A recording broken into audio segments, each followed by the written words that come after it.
قال الله تعالى في كتابه الكريم: أعوذ بالله من الشيطان الرجيم. بسم الله الرحمن الرحيم. والذين جاهدوا فينا لنهدينهم سبلنا وإن الله لمع المحسنين. وقال تعالى: ومن أحسن قولا ممن دعا إلى الله وعمل صالحا وقال إنني من المسلمين. وقال رسول الله صلى الله عليه وسلم: لغرة في سبيل الله أو راحة خير من الدنيا وما فيها. Atau kama qala Rasulullah sallallahu alaihi wasallam. Hadirin sekalian yang dimuliakan Allah Subhanahu wa taala, dari setetes air hingga lautan dan samudra, dari sebutir debu hingga gunung-gunung yang besar, dari sebutir pasir sehingga malaikat Jibril alaihissalam, dari dunia hingga akhirat, semua makhluk ini hadir melihat tidak bisa buat apa-apa kecuali dengan izin Allah Subhanahu wa taala. Tidak ada, hadirin sekalian, makhluk yang terjadi dengan sendirinya. Tidak ada suasana keadaan yang datang dengan sendirinya.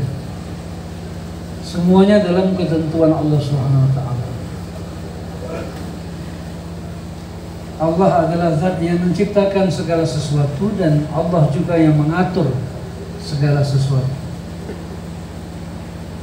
Hadirin yang dimuliakan Allah Subhanahu wa taala, keyakinan inilah hadirin yang kita harus masukkan ke dalam hati kita. Bahwasanya makhluk tidak bisa berbuat apa-apa, yang bisa berbuat segala sesuatu hanya Allah saja. La ilaha illallah. Hadirin mulia, Allah adalah zat yang maha mengetahui apa saja yang baik untuk kita dan yang tidak baik untuk kita.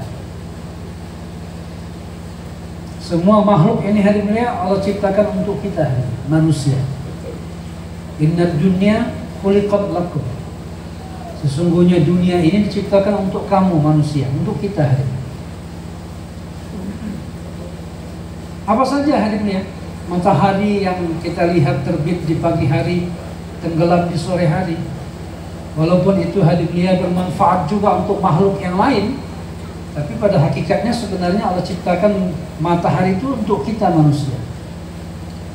Bumi yang terhampar, lautan yang terhampar itu hadirin, dengan segala isi yang ada di dalam daratan, yang ada dalam lautan, semua itu Allah ciptakan untuk kita manusia. Tumbuh-tumbuhan hadirinnya yang tumbuh di atas tanah itu semuanya penciptaannya adalah untuk kita. Coba Bapak bayangkan, makhluk apa hadirinnya yang perlu kepada cabai, kepada merica, ketumbar, jahe, lengkuas? Siapa yang makan ini? Adakah jin perlu dengan itu? Adakah binatang-binatang perlu dengan itu? Sampai jenis-jenis tumbuhan yang kecil-kecil seperti itu hadirin ya, Allah ciptakan itu untuk kita. Ya. Hujan ini Allah turunkan juga untuk kita hadirin. Jadi apa saja hadirin yang kita bisa lihat di muka bumi ini yang semuanya adalah kebendaan makhluk, itu Allah ciptakan adalah untuk kita. Maksudnya apa hadirin Allah ciptakan untuk kita? Untuk kita gunakan agar kita mengenal Allah dan mendekatkan diri kepada Allah Subhanahu wa taala. Coba bayangkan hadirin, dari tanah yang sama Allah bisa lahirkan tumbuh-tumbuhan dengan warna yang berbeda, dengan rasa yang berbeda, padahal dari tanah yang sama. Bahkan kalau kita mau kecilkan, kita ambil ember isi tanah, kita tanam hadirin, taburkan bibit cabai dengan bibit tomat, yang bentuknya kalau kering sama itu hadirin, cabai dengan tomat. Tapi begitu hadimnya Allah tumbuhkan bibit cabai itu hadimnya, batangnya hijau tua, dedaunannya juga hijau tua. Sedangkan tomat lebih muda, lebih lembut batangnya. Keluar buahnya hadimnya, yang satu kecil memanjang, yang satu bulat. Setelah dua-duanya memerah hadimnya, kita rasakan yang satu pedas, satu manis. Dari tanah yang sama hadimnya. Kenapa bisa begitu hadimnya? Adakah tanah itu berkuasa menjadikan cabai menjadi pedas, tomat menjadi manis atau asam? Tidak hadimnya. Yang memberikan rasa yang berbeda dari dua benda yang berbeda itu adalah zat yang sama, yaitu Allah Subhanahu wa taala. Bukan tanahnya. Dan Allah menjadikan cabai, pedas, tomat rasanya manis, asam, garam rasanya asin, gula rasanya manis. Itu semuanya Allah ciptakan untuk kita hari ini. Untuk kemudahan kita mengkonsumsi makanan. Apakah Allah tidak berkuasa merubah-rubahnya hari ini? Allah kuasa. Allah bisa menjadikan hari ini gula manis, besok jadi asin. Hari ini garam asin, besok menjadi asam. Bisa hari ini. Kalau Allah rubah itu setiap hari-harinya, siapa yang susah hari ini? Kita yang susah hari ini. Tanda sayang Allah hadimnya, benda Allah ciptakan dengan sifat dan rasa yang istiqomah itu untuk kemudahan kita. Coba kalau berubah hadimnya, kita susah nanti mau buat teh manis, kita ambil gula, ternyata hari itu Allah tentukan gula itu asin. Akhirnya teh manis kita bukan teh manis, teh asin jadinya hadimnya. Kita mau biar panas nih, biar ada pedas-pedasnya, kasih merica. Ternyata merica sudah rubah rasanya menjadi seperti madu, jadi manis jadinya. Jadi semua ini hadirnya makhluk ini Allah ciptakan hadirnya adalah untuk kita mengenal Allah. Betapa hebatnya Allah menciptakan benda-benda ini hadirnya dengan kudratnya, dengan sifat dan rasa yang berbeda-beda. Dan itu untuk kita. Kalau kambing itu Pak, pokoknya hijau rumput udah dibabat semua sama dia. Gak perlu, kambing itu gak perlu rumput yang dikasih cabai, gak perlu hari ini.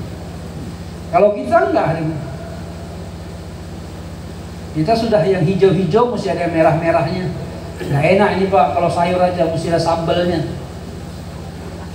Itu tanda sayang Allah kepada kita hari ini. Kita ini adalah makhluk yang makanannya jenisnya paling banyak diberikan oleh Allah SWT. Apa maksudnya hadimnya Allah berikan kepada kita hadimnya berbagai macam jenis makanan, pingin ini, pingin itu, pingin ini, pingin itu. Ulama kita mengatakan hadimnya Allah berikan kepada kita hajat yang banyak. Dari segi makanan kita perlu makanan yang berbeda-beda, pakaian yang berbeda-beda. Maksudnya hadimnya agar kita selalu meminta kepada Allah Subhanahu wa taala. Kalau ada perlu apa-apa, kita minta kepada Allah. Sahabat Nabi hadimnya kalau mereka perlu garam saja doa dulu kepada Allah. Hari ini hadimnya anak kita mau melahirkan, kita lupa minta kepada Allah.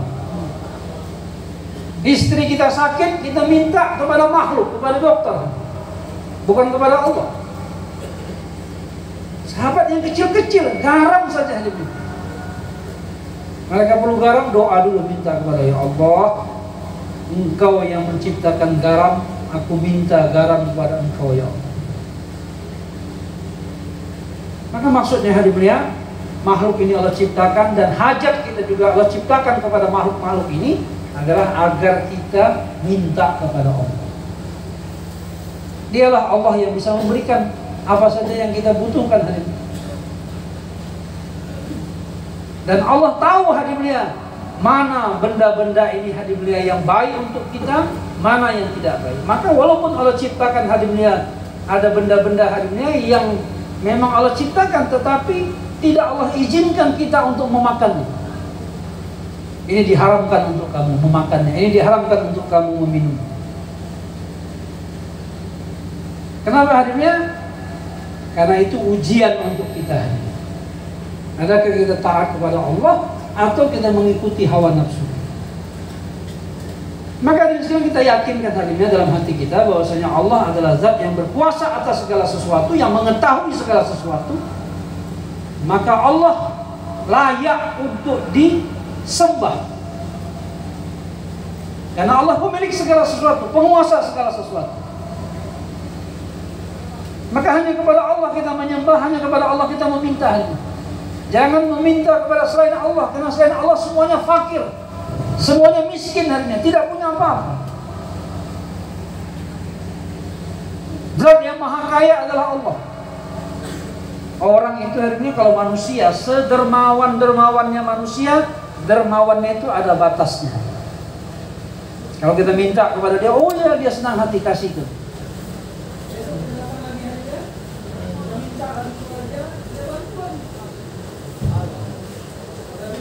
Kalau kita sudah 3 kali, 4 kali, 5 kali betul-betul datang ke rumahnya minta bantuan, nanti emosinya akan dia bilang apa? Kopi kita minta kedermawanan orang sebenarnya ada batas, tapi kedermawanan Allah Subhanahu wa Ta'ala tidak ada batas. Semakin kita meminta kepada Allah, semakin Allah suka. Bahkan Allah marah kalau kita meminta kepada saya. Kalau kita meminta hanya kepada saya Allah, itu sama sebenarnya kita mengejek Allah. Kita menghinakan Allah. Coba kalau kita hanya seorang anak punya bapak yang kaya raya, bapak sudah kaya raya, punya perusahaan, punya perkebunan, uang banyak, semua bisa saja apa yang kita minta aja, bapak tidak sanggup berikan itu. Tapi kita hanya minta makan ke rumah tetangga, minta jajan ke rumah tetangga, bagaimana perasaan orang tua kita?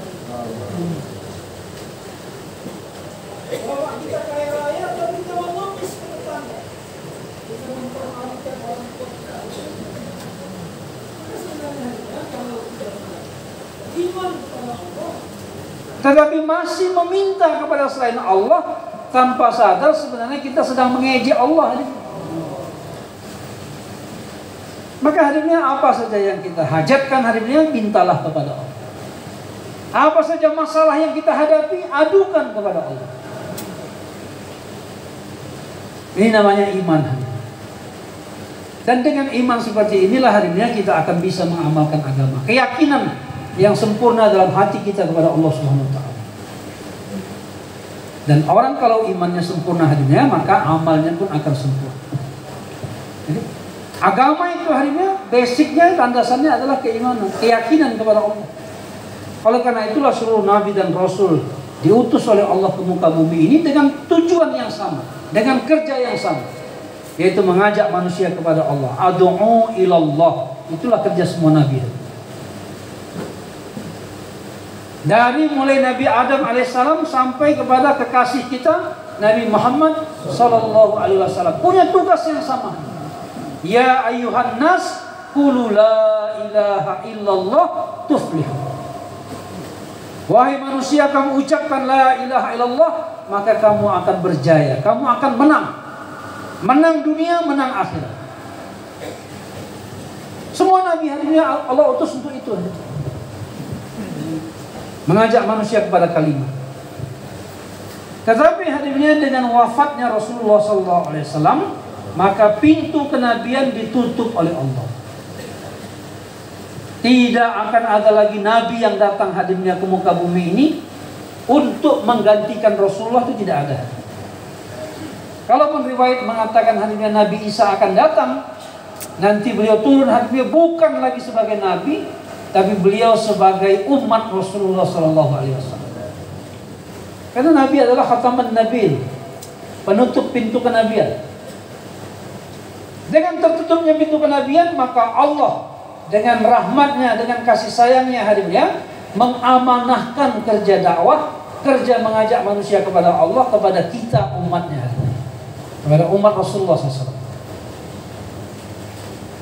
Dan ini merupakan hadiah terbesar yang Allah berikan kepada manusia selain Nabi dan Rasul, yaitu dengan diberikan amanah untuk menjalankan kerja dakwah.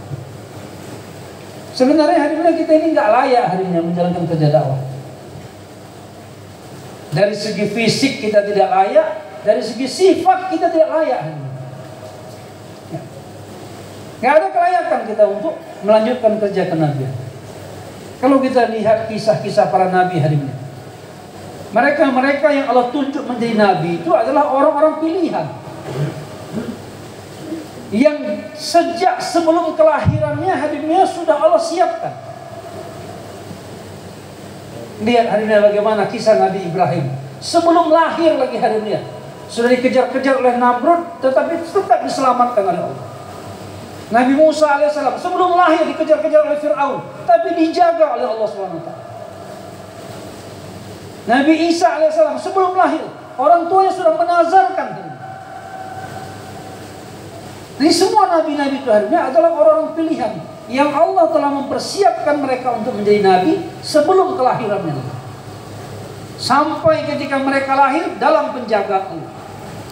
Tidak ada nabi harinya yang mantan pemabuk, pejudi, pezina, bahkan tidak ada nabi yang penipu, itu nggak ada. Pembohong nggak ada. Dari mulai kecil, dari segi sifat harinya nabi-nabi ini sudah disiapkan oleh Allah SWT. Dikenal sebagai orang yang terpercaya. Semua nabi, bukan Rasulullah saja. Sebagai orang yang jujur, terpercaya, amanah. Sebagai orang yang pintar. Sebagai orang yang benar. Itu sifat siddiq, amanah, fatonah, tabligh itu harinya memang itu sifat semua nabi yang Allah berikan. Dan itu sudah ada bukan sejak diangkat jadi nabi, sebelum jadi nabi lagi. Dari segi sifat sudah Allah siapkan. Dari segi fisik hadirin, nabi-nabi ini hadirin adalah orang yang paling ganteng di kalangan umatnya. Gak ada nabi jelek itu macam kita itu gak ada, Pak. Jadi kalau masih berlaku hadirinnya persyaratan nabi harus ganteng, pekerja dakwah harus ganteng, gak ada yang lulus kita nih hadirin. Jadi semua nabi, bukan hanya Rasulullah ini. Tetapi Rasulullah ini adalah nabi yang paling tampan, paling ganteng di antara seluruh nabi-nabi. Ada sekalian sifat nabi hari ini yang diceritakan hari ini. Wasimun qasim, itu nabi kita Muhammad SAW. Apa hari ini wasim itu hari ini? Wasim itu hari ini semakin dilihat kita semakin cinta kepada beliau. Semakin dilihat semakin cinta. Hatta orang kafir pun sebenarnya hadir mulia di Makkah itu cinta kepada Rasulullah. Tetapi kekufuran mereka mengalahkan rasa cinta mereka kepada Rasulullah. Jadi si Nabi itu akhirnya lihat wajahnya suka. Sebenarnya bukan Rasulullah saja, semua Nabi, tapi yang paling sempurna adalah Rasulullah. Semakin dilihat, kita semakin suka. Wasim, Qasim itu hadirin rata hadirin. Seluruh jasad Rasulullah itu semuanya indah dilihat. Kalau kita ini hadirin ada hadirin dilihat, kalau lihat wajahnya memang, oh masya Allah wajahnya ganteng kali, tapi sayang badannya pendek. Ada orang hadir dia, oh masya Allah badannya kekar, tapi hidupnya pesek. Ada aja kurangnya hadir dia. Tapi nabi-nabi hadirnya, khususnya Nabi kita Muhammad SAW hadirnya, apa saja bahagian tubuh beliau hadirnya, semuanya sempurna. Rambut yang paling indah.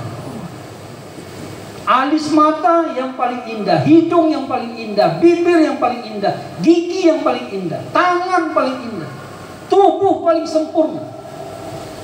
Rasulullah itu hadirnya kalau berjalan di antara orang-orang yang tinggi, maka kepala beliau tidak lebih rendah dari orang tinggi, tetap lebih tinggi. Kalau diukur meter hadirnya Rasulullah nggak tinggi kali, tapi kalau berjalan beliau tetap di atas. Kalau duduk dalam majelis, kepala beliau tetap di atas, melebihi yang lain. Kesempurnaan Allah berikan hari ini dari segi sifat maupun jasad kepada nabi-nabi. Setelah diberikan kesempurnaan seperti itu, baru mereka diperintahkan untuk menjalankan kerja dakwah. Sedangkan kita nggak punya hari ini. Kita hari ini orang semakin lama melihat kita semakin geram hari ini. Waktu mula-mula kenal sama kita orang suka. Begitu lama-lama kenal tahu keburukan kita. Orang kalau kepada Nabi hari ini semakin dekat semakin kelihatan kebaikannya. Orang kalau dekat sama kita semakin ketahuan aib kita. Akhirnya orang bilang apa? Gayanya aja rupanya.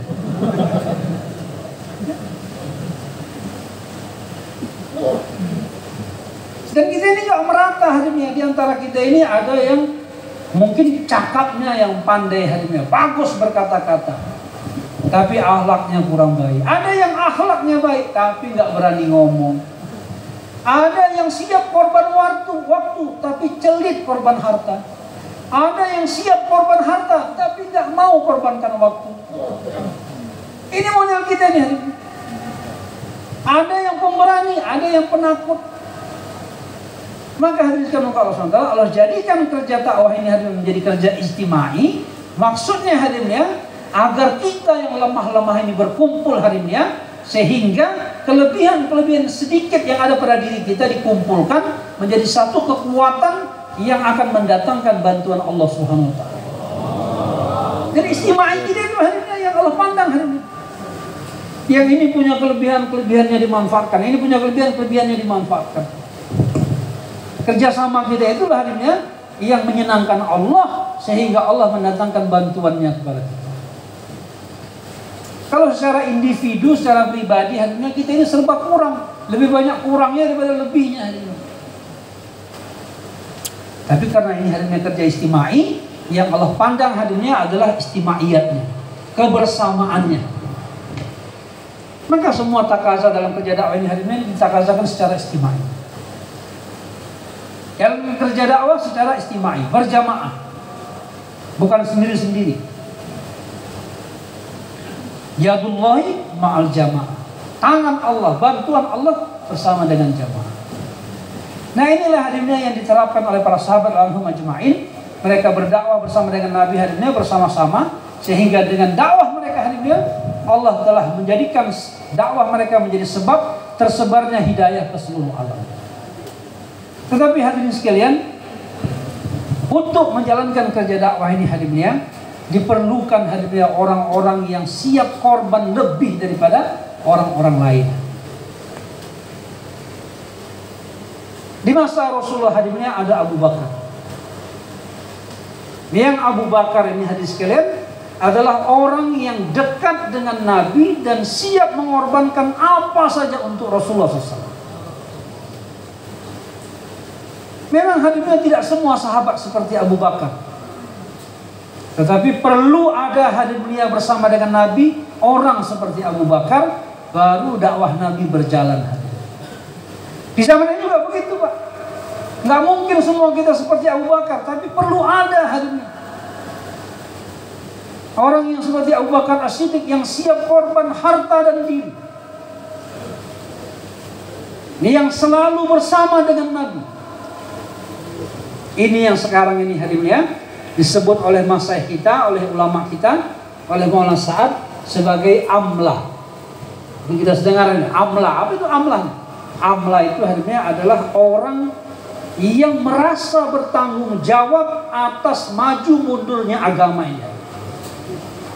Orang yang siap dipanggil kapan saja untuk usaha agama. Itu namanya amlah, Pak. Dan amlah Rasulullah yang paling dekat adalah Abu Bakar As-Siddiq radhiyallahu anhu. Di mana ada Rasulullah, di situ ada Abu Bakar. Begitu Rasulullah diangkat menjadi nabi, kemudian orang pertama yang menerima dakwah adalah Abu Bakar dari kalangan laki-laki. Dan sejak itu hadirinnya Abu Bakar pun ikut terus bersama dengan Nabi, sehingga perdagangannya terhenti, satu persatu asetnya, tokonya hadirinnya dijual, sehingga 8 toko Abu Bakar habis sama sekali. Ini namanya amla itu begitu. Orang yang siap menyambut takaza agama kapan saja, untuk apa saja. Siap menghabiskan apa saja. Kita sering dengar hadisnya bagaimana Abu Bakar hadisnya pernah 2 kali mengosongkan rumahnya. Kosong sama sekali. Pertama ketika hijrah dari Mekah ke Madinah, yang kedua ketika perang Tabuk. Ketika di Mekah akan hijrah, semua harta benda dari rumahnya dikeluarkan, diberikan kepada Nabi untuk persiapan keperluan hijrah Rasulullah dan sahabat-sahabat yang lain. Semua dihabiskan. Sehingga rumahnya kosong, melompong, nggak ada apa-apa di rumahnya. Sampai tikar-tikar koyak itu pun dibawa. Ketika di Madinah hadisnya perang Tabuk, beliau habiskan semua hartanya. Riwayat mengatakan sampai jarum jahit yang patah pun, yang berada di senta rumahnya, itu pun diambil, bawa ke masjid. Sehingga rumahnya kosong sama sekali. Tidak ada benda yang tergantung di dinding, tidak ada benda yang terletak di tanah. Habis semua dibawa ke masjid. Abu Bakar 2 kali mengosongkan rumahnya untuk agama Allah. Kita pernah nggak mengosongkan kantong kita karena agama Allah? Jangankan rumah, hadirnya uncang kita nggak pernah kita kosongkan karena agama Allah. Bagaimana agama akan hidup hari ini? Allah memandang hadimnya kepada pekerja dakwah ini sebenarnya hadimnya bukan kepada majema', bukan kepada orang yang banyak. Tetapi yang Allah pandang itu sebagai asbab hidayah yang besar adalah amlah, orang-orang yang siap korban lebih. Ketika hadirnya di perang Badar ada 313 sahabat yang mereka siap korban apa saja untuk Rasulullah. Itulah hadirnya Allah putuskan untuk menghasilkan, untuk menurunkan hidayah di seluruh alam. Itulah awalnya. Manusia mengatakan seperti itu. Maka di zaman ini kata Yusuf rahmatullah alaih, kalau ada 313 orang di muka bumi ini yang siap korban untuk agama sebagaimana Ahlul Badar, maka dunia ini Allah akan tunjukkan kepada orang Islam dalam waktu yang singkat hari ini. Tapi hari ini belum ada. Tahun 2002 saya hadir di Istimewa Tonggi. Dalam bayan maghrib Haji Abdul Wahab, beliau mengatakan 2002. Beliau mengatakan Indonesia itu kalau ada satu saja dai yang Allah terima, sudah cukup untuk hidupnya dakwah seluruh dunia. Kata beliau begitu, berarti di waktu itu belum ada. Sekarang udah ada, sekarang pun mungkin belum ada. Orang yang siap korban seperti Abu Bakar. Ini amlahnya Rasulullah itu. Orang yang bersama dengan Nabi siap menyambut takaza apa saja. Dan bukan cuma Abu Bakar. Sahabat-sahabat yang lain juga seperti itu. Walaupun mereka baru dalam Islam harinya, tapi langsung siap untuk korban apa saja, untuk menjalankan apa saja yang diperintahkan oleh Nabi. Satu orang sahabat hanya Tufail Ad-Dawsi, Tufail Ibnu Amir Ad-Dawsi. Dia orang Ad-Daws dari kota sebelah. Dia sebagai suku daripada pimpinan kepala suku dari kaumnya. Suku Ad-Daws itu pimpinannya adalah Tufail. Maka ketika dia akan melaksanakan ibadah haji ke Mekah, karena ibadah haji ini syariat sebelum datangnya Rasulullah, sejak Nabi Ibrahim sudah ada ibadah haji. Maka ketika dia akan melaksanakan ibadah haji dan diketahui oleh kafir Quraisy, maka mereka mendatangi Tufail dan mengatakan, wahai Tufail, di kota kami ini sekarang ini ada satu orang lelaki yang menjadi pemecah belah kami, dan dia ahli sihir, dan dia ahli syair. Kamu jangan dekat kepada dia, jangan dengar perkataannya. Kalau kamu dengar perkataannya, kamu akan tersihir ikut kepada dia. Namanya Muhammad. Maka disebutkan Allah SWT mendengar ini, maka Tufail pun menjaga jarak. Kalau dia dengar ada Rasulullah di sana, dia pergi ke sana. Tetapi hadirin, Allah berkuasa atas segala sesuatu. Allah masukkan dalam hati Tufail ini keinginan untuk datang mendengar Nabi. Allah bukakan hadirin akalnya. Aku ini kan kepala suku, bukan bodoh-bodoh kali aku ini. Hah? Kalau istilah orang kan bukan kaleng-kaleng aku ini, pimpinan suku, ahli syair. Aku mengenal berbagai macam jenis-jenis syair. Aku tahu mana syair, mana sihir. Kenapa aku mau ditokoh-tokohi orang ini? Suruh nggak boleh dekat kepada Rasulullah, kepada Muhammad SAW. Maka akhirnya beliau mendekati. Beliau lihat dari kejauhan Nabi sedang sholat. Maka dia lihat ini lain ibadahnya ini. Akhirnya beliau buka hadimnya, penutup telinganya. Karena orang kafir Quraisy mengatakan, kamu kalau dekat sama dia tutup telingamu. Itu dia lakukan. Tapi setelah Allah bukakan hatinya, dia buka hadimnya telinga. Dan dia dengarkan bacaan yang dibaca Nabi ketika berdiri, ketika rukuk, ketika sujud, dia dengarkan. Maka dalam hatinya mengatakan, ini bukan syair, ini bukan sihir. Aku tahu semua jenis syair-syair. Karena memang dia ahlinya. Maka ketika Nabi pulang ke rumahnya hadirin, Tufail pelan-pelan mengikuti Nabi. Dan akhirnya berjumpa dengan Nabi. Maka Nabi membacakan kepada Tufail hadirin surah Al-Falaq dan Al-Ikhlas. Mendengar itu Tufail mengatakan, ini betul-betul bukan syair, bukan sihir. Tidak ada syair seindah ini. Akhirnya beliau mengulurkan tangannya dan masuk Islam. Begitu masuk Islam hadirinnya, langsung bagi masa bersama dengan Nabi. Kemana Nabi pergi dia ikut, belajar dengan Nabi, belajar. Setelah beberapa hari dia rasa sudah ada yang layak, ada yang bisa didakwahkan, maka minta izin kepada Rasulullah, ya Rasulullah, izinkan aku kembali ke kaumku untuk mengajak mereka kepada Islam. Nah, itu amalah itu begitu Pak. Punya semangat langsung untuk mendakwakan agama Allah. Kita dengan muzakarah pulang ngantuk lupa, ya kan? Ya. Sahabat dengan muzakarah dari Nabi langsung pergi sampaikan. Maka Tufail pun hari ini berangkat pulang ke kampungnya. Sebelum pulang ke kampungnya dia minta kepada Rasulullah, ya Rasulullah, doakanlah kepada Allah agar Allah memberikan tanda kepadaku. Maka akhirnya hadirinnya ketika dia mendekati kampungnya, tiba-tiba keningnya ini bercahaya. Allah buat hadirinnya keningnya bercahaya.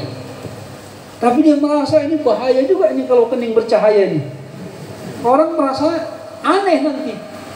Akhirnya dia doa kepada Allah, ya Allah, pindahkanlah cahaya di keningku ini ke ujung cambuk. Maka akhirnya ini ujung cambuknya bercahaya. Dan beliau pun pergi ke kampungnya. Orang pertama yang dijumpainya hadirinnya adalah ayahnya. Begitu dia jumpa ayahnya, dia mengatakan, wahai ayahku, kau jangan mendekat kepadaku, karena kita sekarang sudah berbeda. Ayahnya bilang, apa bedanya? Sekarang aku sudah beriman kepada Allah dan Rasulnya, dan kamu masih kafir. Jangan mendekat kepadaku kecuali kau masuk Islam. Ayahnya mengatakan, oke, aku masuk Islam. Kes hadirin. Jadi dakwah dengan kekerasan. Habis itu dia jumpa istrinya. Istrinya dekat, kau jangan dekat kepadaku. Kita berbeda. Kenapa bang? Karena aku sekarang sudah Islam, kau bukan Islam. Istrinya bilang, kalau begitu aku masuk Islam. Syahadat, masuk Islam. 2 kali hari beliau dakwah dengan cara seperti itu, lulus, berhasil. Tapi begitu masuk ke kampungnya, harinya jumpa orang kampungnya. Orang kampung datang, dia bilang, jangan mendekat, kita berbeda. Orang kampungnya bilang, kalau begitu beda lah, gila kau. Nah, akhirnya nggak jalan dakwahnya harinya. Dia pun sedih. Maka Tufail ini harinya, karena beliau ini harinya adalah amlanya Rasulullah. Orang yang dekat dengan Rasulullah, siap menuruti apa yang diperintahkan Rasulullah, siap mengikuti arahan Rasulullah. Setelah melihat ini dakwahku ternyata nggak berhasil, maka akhirnya dia memutuskan, aku harus kembali ke markas, minta arahan, kasih Karbuzani kepada Rasulullah, minta arahan apa yang harus dibuat. Maka beliau pun kembali ke Mekah waktu itu, tapi Rasulullah sudah hijrah. Maka beliau akhirnya ke Madinah. Sesampainya di Madinah, beliau pun Karbuzari. Jadi Karbuzari ini Pak memang amalan sahabat. Beliau mengkarbuzarikan, ya Rasulullah, aku taskil ayahku kes masuk Islam, taskil istriku kes masuk Islam. Tapi orang kampung pun udah bertahun ku taskil, gak ada yang mau ikut. Maka Rasulullah bilang, apa rupanya yang kau buat? Begini. Oh, gak betul itu, kata Rasulullah. Bukan begitu. Maka Nabi ajarkan harinya dakwah dengan hikmah, dengan kelembutan, dengan ikram, dengan kasih sayang. Maka akhirnya harinya Tufail Ad-Dawsi radhiyallahu anhu, setelah beliau mendapat muzakarah dari Rasulullah, maka beliau pun kembali ke kampung.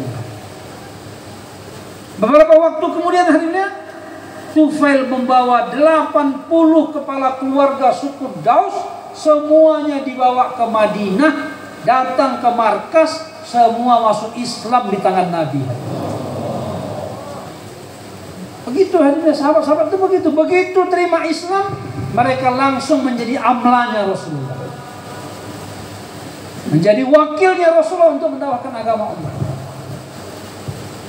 Jadi hari ini kalau kita ingin agama ini kembali hidup dalam diri kita, keluarga kita, di kampung kita, di seluruh alam, harus ada orang-orang yang rasa tanggung jawabnya lebih untuk agama ini, yang rasa pengorbanannya lebih untuk usaha agama, yang siap korban lebih. Hari ini belum ada kita yang habis-habisan, belum ada. Belum ada orang yang berani habis-habisan, masih sedikit sekali. Kalau sebagian ahbab mengatakan kami ini siap mujahadah, siap letih, siap ini, siap itu, cuman nggak siap lapar. Ini nggak bisa harusnya. Nabi itu kebiasaan para nabi safar dan lapar. Jadi kita juga begitu, safar lapar itu bagian daripada kerja dakwah. Nggak perlu ditakuti, jangan dihindari, jalani aja hari ini. Justru hari ini kalau kita dalam usaha dakwah kelaparan, itu adalah nikmat yang besar dari Allah. Sehingga kita bisa ingat bagaimana dulu Rasulullah berdakwah. Hari ini kita nggak pernah lapar lagi, sehingga bisa terbayang bagaimana laparnya Rasulullah. Nabi kita hadirnya yang diriwayatkan oleh istri beliau Aisyah anha mengatakan, di rumah kami tidak pernah ada makanan 3 hari berturut-turut. Gak pernah ada Pak, 3 hari berturut-turut gak pernah ada. Sehari ada, sehari gak ada. 2 hari ada, hari ketiga udah gak ada. Hari ini ada, besok ada, lusa ada, gak ada itu. Jadi umur perkawinan Aisyah anha bersama dengan Nabi hari ini, semasa perkawinan beliau, Aisyah anha mengatakan, Ummul Mukminin, di rumah kami tidak pernah ada makanan 3 hari berturut-turut. Pernah harinya di rumah Nabi 4 hari tidak ada makanan, sehingga wajah Nabi sudah kelihatan pucat.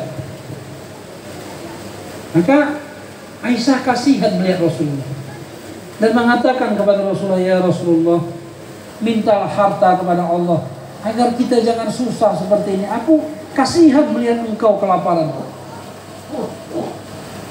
Maka Rasulullah mengatakan, tidak wahai Aisyah, aku tidak akan pernah meminta harta kepada Allah.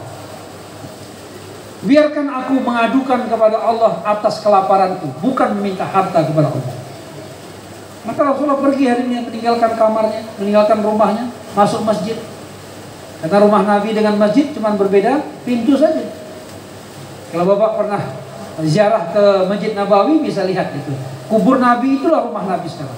Rumah Nabi dulu, kubur Nabi yang sekarang. Ada pintu hari ini, kalau begitu beliau keluar dari pintu rumah, langsung masuk Raudhah, pintu Masjid Nabawi. Kalau beliau keluar dari masjid, dari Raudhah, langsung masuk ke rumah. Maka Nabi keluar dari pintu. Di tiang pertama Nabi sholat 2 rakaat. Panjang harinya. Setelah itu pindah ke tiang yang kedua, sholat lagi 2 rakaat. Pindah ke tiang yang ketiga, sholat 2 rakaat. Setelah 6 rakaat, Nabi doa dan masuk ke rumah. Bertanya kepada Ummul Mukminin Aisyah, wahai Aisyah, adakah Allah telah mengirim makanan untuk kita? Aisyah mengatakan, sudah ya Rasulullah. Ketika engkau sholat tadi, Utsman bin Affan datang kemari menanyakan engkau. Aku mengatakan Rasulullah sedang sholat. Utsman bertanya, kenapa Rasulullah? Ada apa? Sholat apa Rasulullah? Maka aku mengatakan Rasulullah kelaparan, tidak ada makanan, beliau sholat untuk mengadukan kelaparannya kepada Allah. Maka Utsman istighfar, astagfirullah, mohon ampun kepada Allah. Kenapa Rasulullah lapar? Aku tidak tahu. Akhirnya Utsman pulang hadimnya, membawa makanan kembali ke rumah Rasulullah. Maka ketika Rasulullah selesai sholat, Utsman sudah pergi.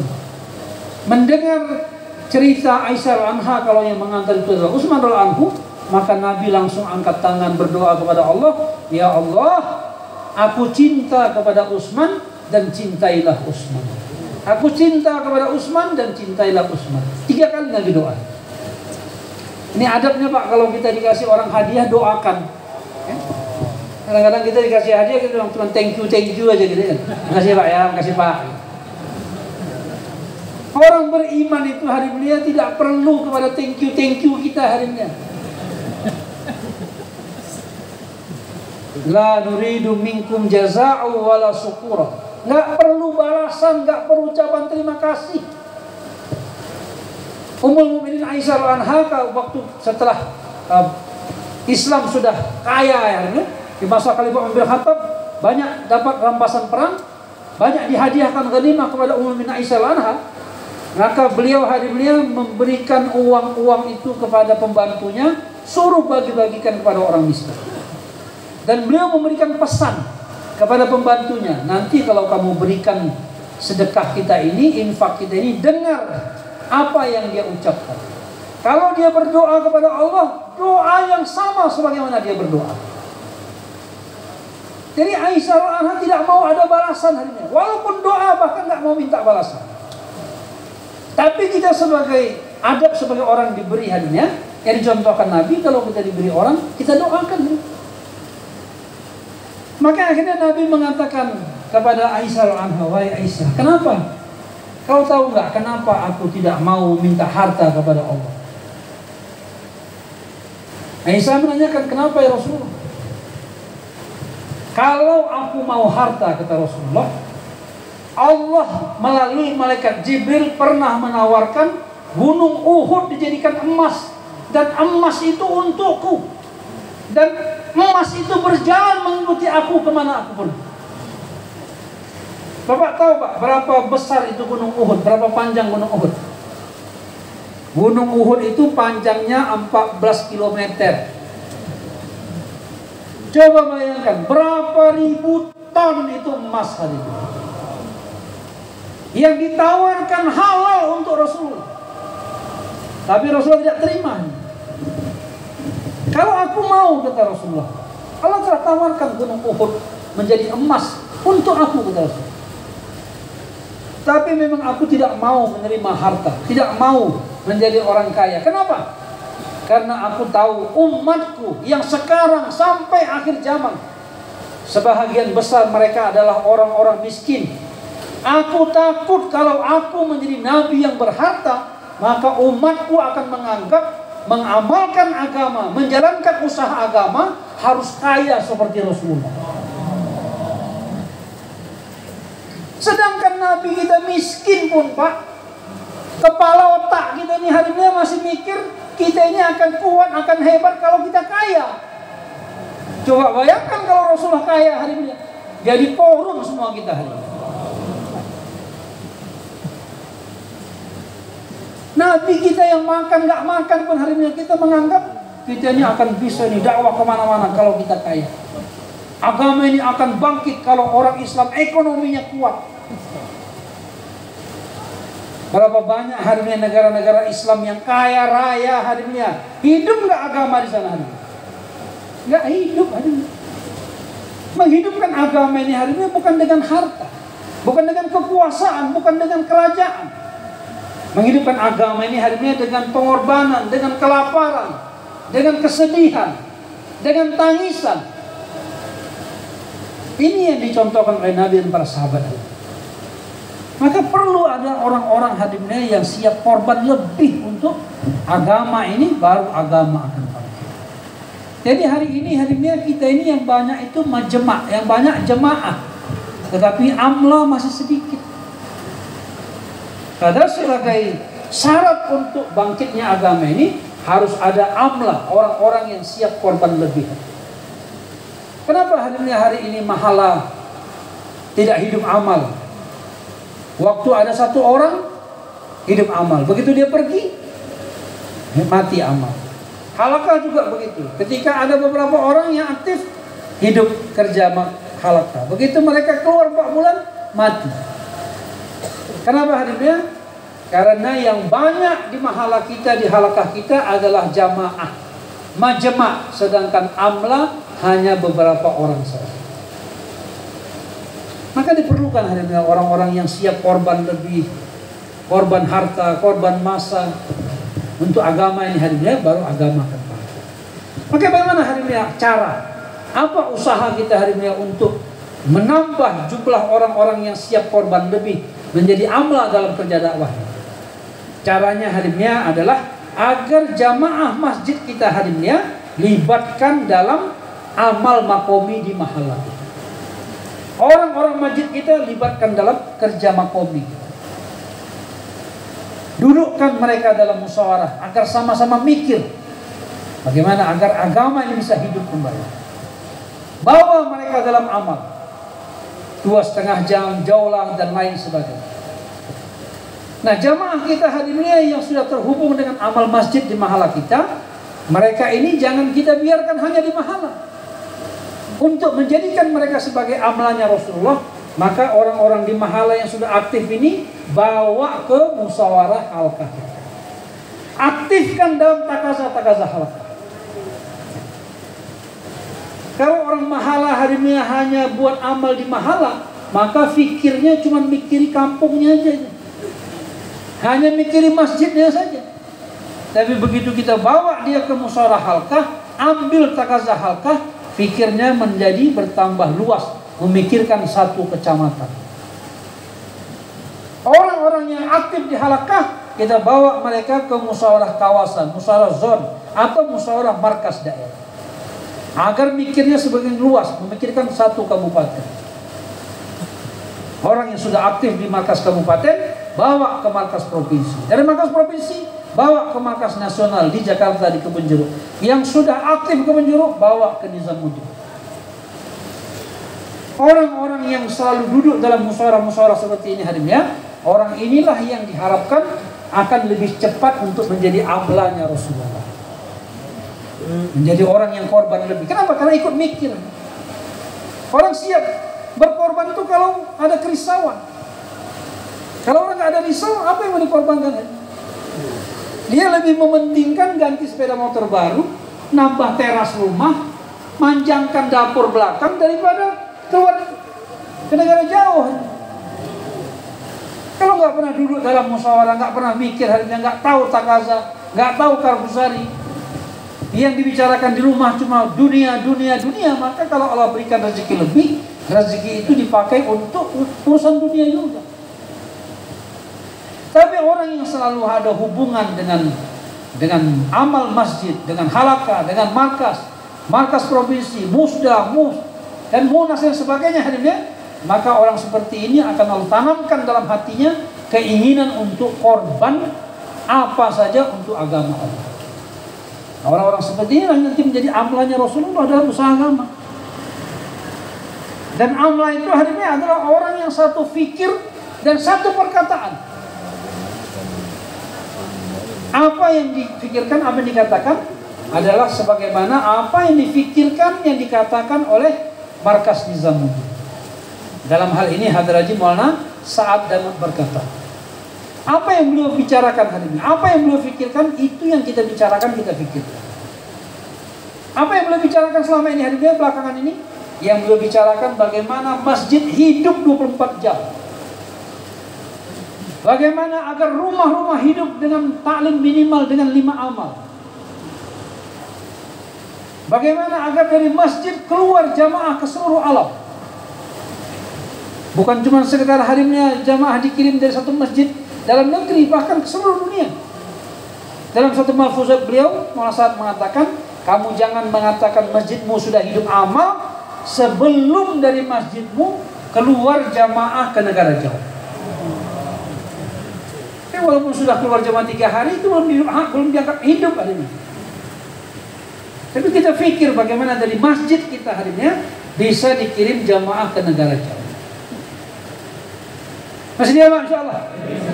Maka bagaimana memulainya hari ini? Memulainya dengan mengeluarkan jamaah 3 hari dari mahala kita. Jangan suka gabung-gabung dengan mahala lain keluar 3 hari.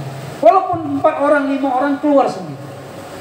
Ini menjadi cikal bakal hari ini lahirnya jamaah 40 hari. Naik menjadi jamaah 4 bulan.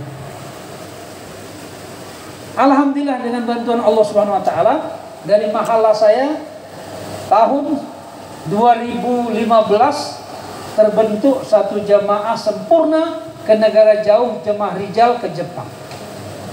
Tapi itu membentuknya harinya 5 tahun. Sejak 2010 diusahakan, 2011 gak tembus, 2012 gak tembus, 2013 gak tembus, 2015 baru tembus. Yang keluar itu harinya satu terpaksa berhenti kerja, yang satu jual mobil, yang satu jual rumah. Bukan dengan mudah-mudah. 5 tahun mempersiapkan. Baru terbentuk harinya jamaah dari satu masjid ke negara jauh. Habis itu kita targetkan lagi. Bagaimana dari masjid kita bisa mengeluarkan jamaah masturat ke negara jauh. Alhamdulillah tahun 2018. Tapi itu memulainya kapan harinya? Mulainya harinya dari 2011. 7 tahun mempersiapkan jamaah masturat negara jauh. Setelah 7 tahun baru dari satu mahala saya sendiri kita bentuk jamaah, seharusnya mau ke Cina tapi dialihkan rute menjadi ke Vietnam dan Thailand. Jadi semoga Allah SWT untuk pembentukan jamaah ini harinya dari satu mahala ke negara jauh itu dimulai dari jamaah 3 hari yang kita keluarkan dari mahala. Nanti yang 3 hari ini harinya naik menjadi 40 hari keluar sama-sama. Jangan dibiasakan harinya kita keluar sesama orang lama semua.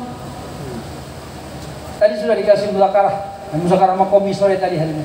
2 orang lama membawa 8 sampai 10 orang baru. Yang 2 orang inilah yang amla itu, yang siap korban lebih, bawa jemaah. Kalau sudah terbiasa hadimnya kita keluar dari mahala sendiri, nanti akan terasa nikmat hadimnya keluar dengan mahala sendiri. Kalau kita hadimnya keluar dari mahala sendiri hadimnya, walaupun tafakut amwalnya ada yang banyak, ada yang sedikit, tidak menjadi masalah. Karena kita sudah satu hati. Waktu kita keluar ke Jepang, waktu itu tafakutnya hadimnya 18 juta. Di antara kita ada yang bawa uang, satu teman bawa uang 22 juta. Ada yang bawa 18 juta, ada yang bawa 15 juta, ada yang bawa 10 juta. Tapi karena itu satu mahala hadimnya, semuanya bisa sama-sama berangkat. Jadi zaman Nabi hadimnya nggak ada itu jamaah dibentuk dengan tafakut yang sama, itu nggak ada. Semua punya uang 1000 dinar, satu jamaah 1000 dinar diberangkatkan, nggak ada. Pembentukan jamaah hadimnya di Masjid Nabawi hadimnya bukan atas berapa banyak duitnya, tapi tujuannya kemana. Maka Nabi bentuk jamaah, orang yang punya harta lebih korban lebih, yang punya harta sedikit apa yang ada dikorbankan. Pembentukan jamaah dari satu masjid, Masjid Nabawi, yang punya harta lebih korban lebih, yang punya harta kurang apa yang ada dikorbankan.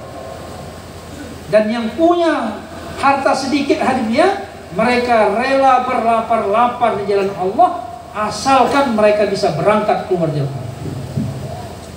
Kalau kita sekarang hadimnya, yang punya duit banyak bakhil, yang punya uang sedikit boros.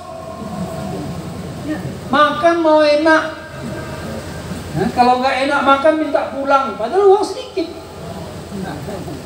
Gimana mau jadi?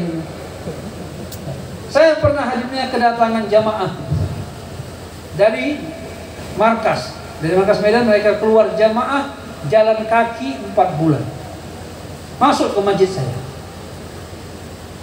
Hari pertama saya duduk musyawarah bersama dengan mereka, musyawarah program, siapa bayan, siapa target, siapa ini, siapa jualah, semua di musyawarahkan. Terakhir setelah program mereka selesaikan, berapa korban berapa hari ini? Yang satu bilang istiqomah. Saya pun dalam hati nanya, istiqomahnya berapa ini? Akhirnya amirnya bilang, ya insya Allah istiqomah. Mereka pun mengeluarkan duit. Jamaahnya 8 orang. Setiap orang mengeluarkan 1.000. Ternyata mereka sudah 40 hari terakhir, setiap hari korbannya cuma 1.000 karena uang mereka sudah mau habis. Jadi korban cuma 1.000, 8 orang 8.000. Cuma 8.000, Pak. Di antara jamaah itu ada yang satu sendalnya putus, diikat pakai tali. Kalau jalan diseret. Kalau mau susi pinjam sendal temannya. Saya lihat mereka, Masya Allah, saya menangis dalam hati saya, ya Allah, ini hebat sekali nih jemaah bisa bertahan seperti ini. Akhirnya saya bilang sama mereka, 3 hari di sini kalian tidak usah masak, nggak usah kumpul istiqomah itu udah stop itu. Nanti di masjid lain kalian gunakan itu.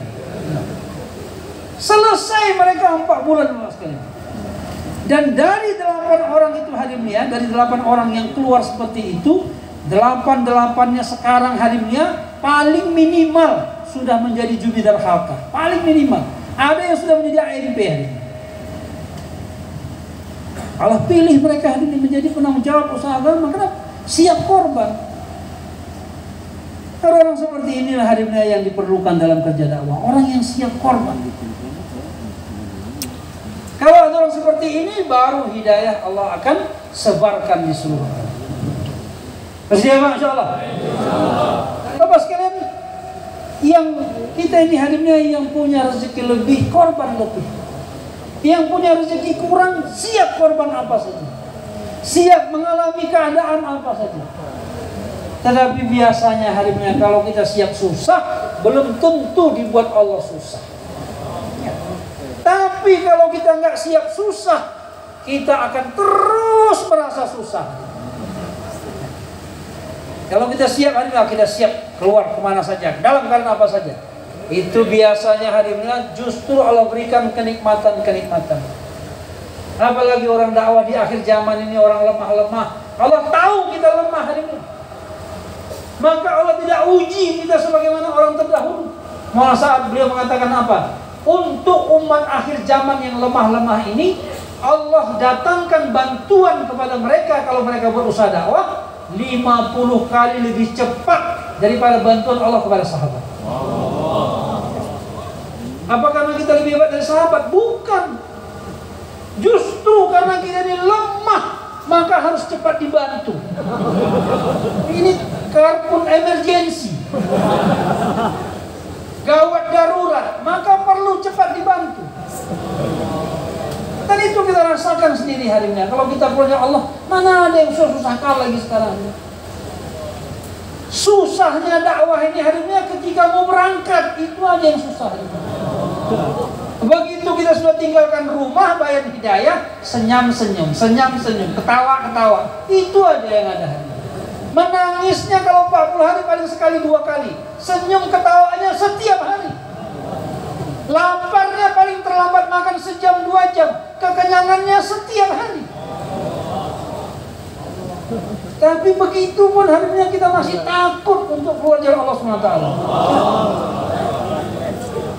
Terus semoga Allah SWT kalau kita siap korban harinya, niat yang kuat, buat amalan, banyak doa harinya, walaupun secara zahir kita tidak punya apa-apa harinya, kita orang miskin, tapi Allah berkuasa memberangkatkan kita ke seluruh alam. Manusia orang soleh mengatakan tanda-tanda kebangkitan kerja di satu tempat adalah ketika dari tempat itu orang-orang miskin berangkat ke negara jauh. Jadi kalau kerja itu maju, hadirnya orang-orang miskin itu Allah berangkatkan ke negara jauh. Kenapa mereka bisa berangkat? Karena doa mereka telah diterima oleh Allah SWT.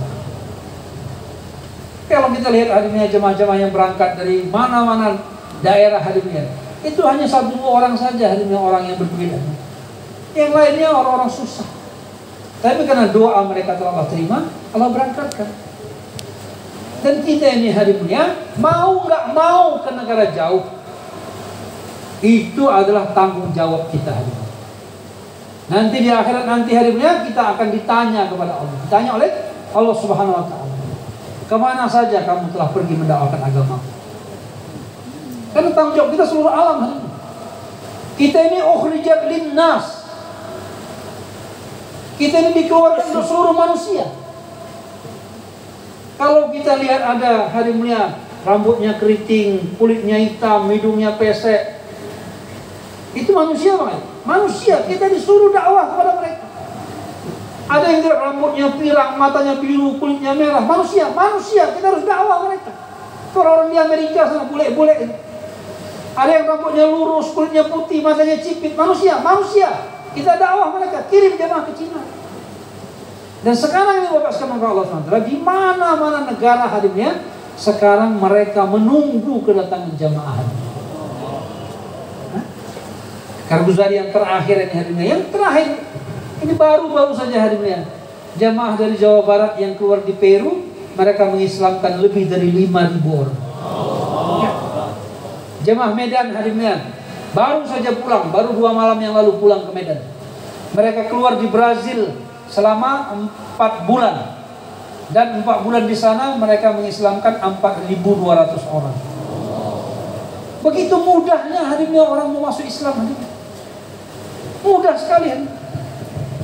Cuma menjadi tanggung jawab kita hari ini bagaimana yang 4.000 tadi, yang 5.000 tadi, mereka bukan cuma sekedar bersahadat, tapi betul-betul mengamalkan agama. Oleh karena itulah diperlukan jamaah yang datang berikutnya. Kalau sudah diislamkan 5.000 orang, tapi 2 tahun kemudian baru datang jamaah lagi. Begitu kita datang hadirnya udah nggak ada lagi yang 5.000. Kalau di Amerika Latin hadirnya jangankan mu'alaf yang baru masuk Islam, orang-orang keturunan Arab yang kakek neneknya sudah Islam, karena hidup dalam lingkungan yang begitu jauh dari amal agama, mereka pun murtad hadir. Berapa banyak hadir yang keturunan Arab di Amerika Latin yang murtad? Nama-nama mereka masih nama-nama Islam hadir, tetapi sudah tidak Islam lagi. Daerah Kolombia Bapak sekalian itu biasa. Orang Islam, suaminya Islam, istrinya Katolik. Istrinya Islam, suaminya Katolik. Itu biasa. Kalau tidak ada usaha agama hadirnya, itulah kejadiannya. Bahkan akan semakin buruk. Tapi bila jamaah hadirnya kita kirim lagi hadirnya, suasana akan dirubah oleh Allah SWT. Dan masjid-masjid sekarang sudah mulai bertambah hadirnya. Di Eropa dulu, di Belanda harinya sedikit sekali masjid. Tapi dengan datang jamaah harinya lagi dan lagi. Sekarang harinya sudah ratusan masjid, bahkan ribuan masjid.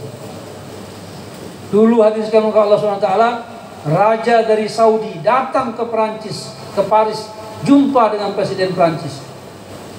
Atas tuntutan orang-orang Islam yang migrasi dari Aljazair, dari Jordan, dari mana-mana yang tinggal di Prancis, mereka minta kepada Raja Saudi agar dibangun masjid di kota Paris.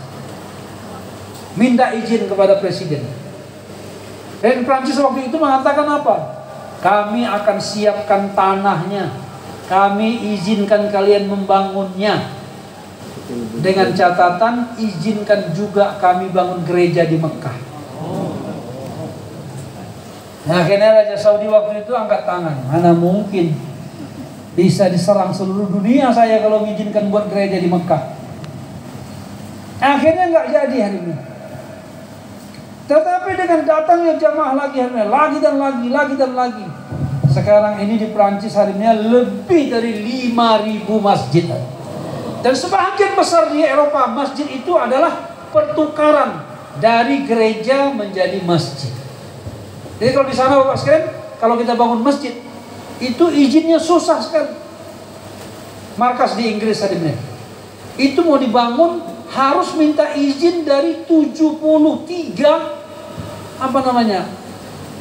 badan ini, badan itu, organisasi itu, macam-macam. Ada 73 yang harus tanda tangan. Baru masjid diizinkan dibangun. Dan itu sampai sekarang belum dapat izinnya. Belum ada, masih ada 2-3 yang belum mengizinkan hari ini. Jadi untuk bangun masjid di sana susah. Maka yang mudah hari ini adalah menjadikan gereja yang tertutup, dijual, dibeli, kemudian dirubah menjadi masjid. Karena izinnya sudah izin rumah ibadah. Gereja itu kan rumah ibadah, jadi izinnya sudah rumah ibadah, tinggal memindahkan fungsinya saja. Dari masjid, dari gereja menjadi masjid. Maka orang Islam di sana hari ini yang sudah semangat, imannya sudah kuat, mereka beli gereja, jadikan masjid. Karena banyak hari ini di Eropa gereja-gereja dijual. Kenapa? Orang udah nggak masuk lagi ke gereja, Pak. Mereka udah nggak percaya dengan agama mereka. Akhirnya merger, 2-3 gereja jadikan satu. Yang satunya, 2-nya dijual. Dan orang Islam yang beli berubah. Palang salib, potong, jadikan bulan bintang. Dan itu kejadian hari ini di Eropa, di Amerika hari ini. Dan itu terjadi hari ini bukan simsalabim hari ini. Tetapi itu terjadi hari ini dengan datangnya jamaah lagi dan lagi. Nah Bapak sekalian, orang-orang terdahulu kita hari ini, orang-orang awal kita dalam kerja dakwah ini, mereka sudah habis-habisan hari ini berangkat ke sana, sehingga suasana sudah berubah. Nah apa hari ini saham kita hari ini untuk hidupnya agama di seluruh alam? Maka kita perlu hari ini catatkan nama kita, bentuk jamaah dari mahala kita, dari halkah kita, minimal dari markas daerah kita, untuk berangkat ke negara jauh. Sejauh insyaallah. Mahala mana? Kita taskil mahala. Mahala mana ini yang siap untuk berangkat ke negara jauh? Dari satu mahala. Ada nggak? Coba sebut mahalanya. Berapa orang ada ahbab IPB di mahala tersebut? Mahala yang ada ahbab 4 bulan IPB-nya, Pak. Berdiri, Pak. Yang siap.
Like a Hellcat.